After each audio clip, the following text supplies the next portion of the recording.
জোড়াতালি দিয়ে চলছে Bangladesh cricket board, জানিয়েছেন যুব ও ক্রীড়া উপদেষ্টা আসিফ মাহমুদ।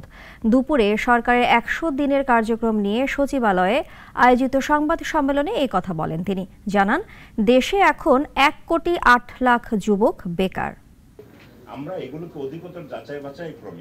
অন্তর্বর্তী সরকারের ১০০ দিনের কার্যক্রম নিয়ে সচিবালয়ে আয়োজিত সংবাদ সম্মেলনে কথা বলেন যুব ও ক্রীড়া উপদেষ্টা। আমাদেরকে মন্ত্রণালয়কে এই সময় তুলে ধরেন বেকারত্ব দূর করতে সরকারের নেয়া নানা পদক্ষেপ।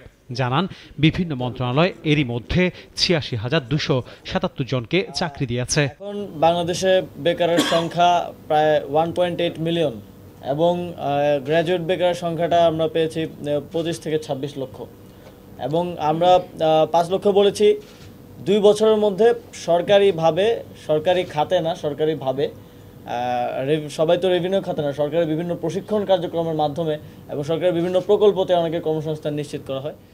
এই সময় কথা বলেন বিসিবি প্রসঙ্গেও। জানান, বিসিবি জোড়াতালি দিয়ে চলছে। নতুন পরিচালক নিয়োগের মাধ্যমে স্থবিরতা কাটানোর চেষ্টা চলছে বলেও জানান উপদেষ্টা। ৯টা কমিটি ঘোষণা করেছি, এর মধ্যে কিছু অভিযোগ এসেছে। সেই অভিযোগের ব্যাপারে আমরা ইতিমধ্যেই ব্যবস্থা নিয়েছি এবং পরিবর্তন করা হয়েছে। ফেডারেশনের পুনর্গঠন প্রক্রিয়া চলমান আছে বলেও জানান আসিফ মাহমুদ। তিনি বলেন, বিভিন্ন কমিটি নিয়ে যে অভিযোগ আছে তা খতিয়ে দেখে ব্যবস্থা নেওয়া হচ্ছে। আনোয়ার হোসেন, নাগরিক, ঢাকা।